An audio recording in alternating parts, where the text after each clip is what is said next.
rights in divorce, custody, and family law issues, with offices located in Nutley, Montclair, New Jersey.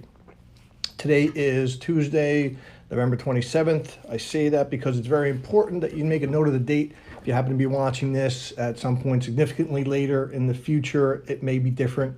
I don't know of anything that's pending in New Jersey right now that's likely to change in the near future on this topic, but just in case, you always want to follow up.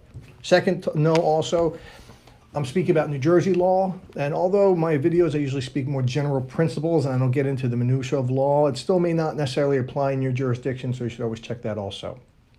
Lastly, this video is part of my weekly how-to series. It's where I go a little deeper into a topic that is significant or often present in cases. I give you a little bit more advice than I do in my daily tip, not as much as I do in my monthly webinar, but at least I give you a kind of a hold on what the issue is. And today's issue is how and when to impute income. Imputation of income is probably one of the most important and can be one of the most devastating issues that come up in a support issue. And that can be in a divorce case for alimony, it can be in a child support case for child support. If you're the person seeking to inflate somebody's income, it's very helpful to you. If you're the person whose income is being inflated, it can be devastating. So it's important to understand a little bit about the mechanics of it, the issues that surround it, and how to either establish it or disprove it. So let's jump in. First, the issue about imputed income, I think, is more often used when it's not appropriate.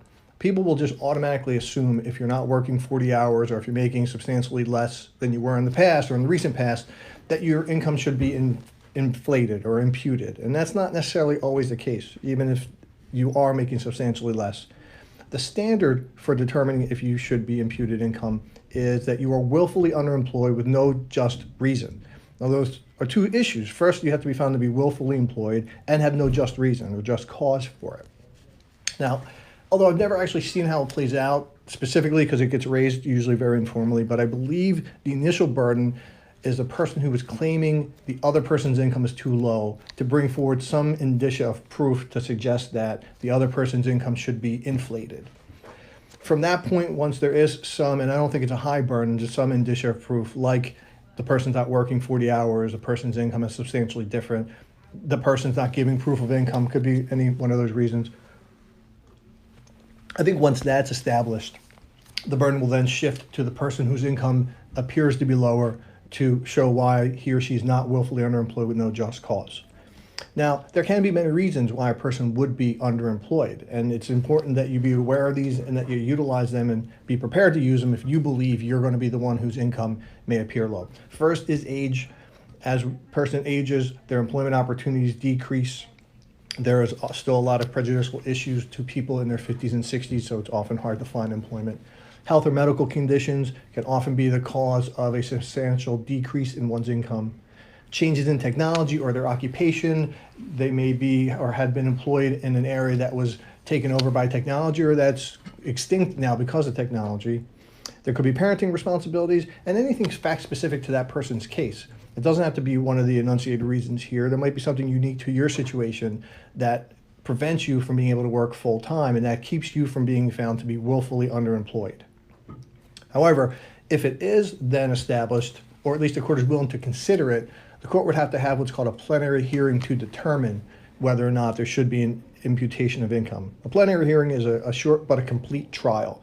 And the reason why it's got a different term than just a trial is because it will be limited on the issue, and the information that gets exchanged before it is also going to be limited to that issue. But it will be a full trial, so you need to be prepared.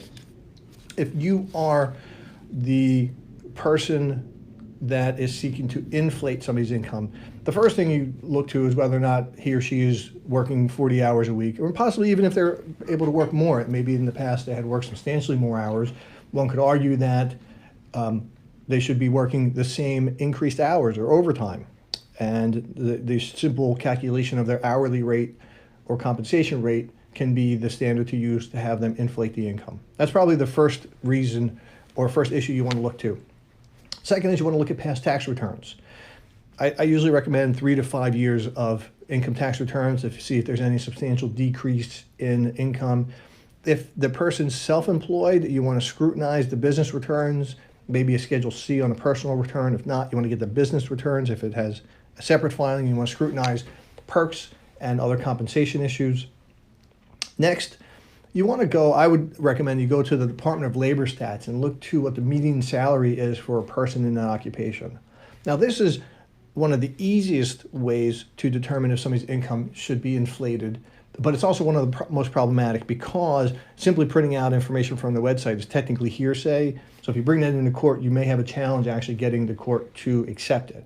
Depends on the type of hearing. I think if it's a child support hearing, they're handled a little less formally. You might be able to use it. If not, you want to look at some way that you can authenticate that information and bring it into the court.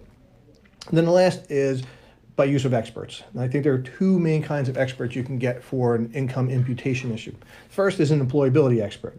That's a person who's simply going to review the person's resume, work experience, qualifications, and then issue a report or testify as to whether or not that person is or isn't underemployed. They'll compare that person's experience to, hopefully, to the workforce, the incomes in the area, and the availability of occupations or open jobs. The second type of employability would be a forensic accountant. That's usually more appropriate when you have a self-employed individual and you really need to scrutinize the returns and the perks like I mentioned a moment ago. So that's the information I think you would want to utilize when there's an imputation of income issue, whether you're the one whose income is too low or you're arguing that the other person should be inflated. It's obviously just a medium kind of approach to giving you the most information you can in a short video. If you have more information or you need more information on this, you can always call my office at 973-562-0100. You can go to my website, which is micklinlawgroup.com, or my YouTube page, which may be where you're watching this now, for other videos on this topic and others. If you like this video or if you find it helpful, do me a favor, give it a like and share it so that more people get to see it.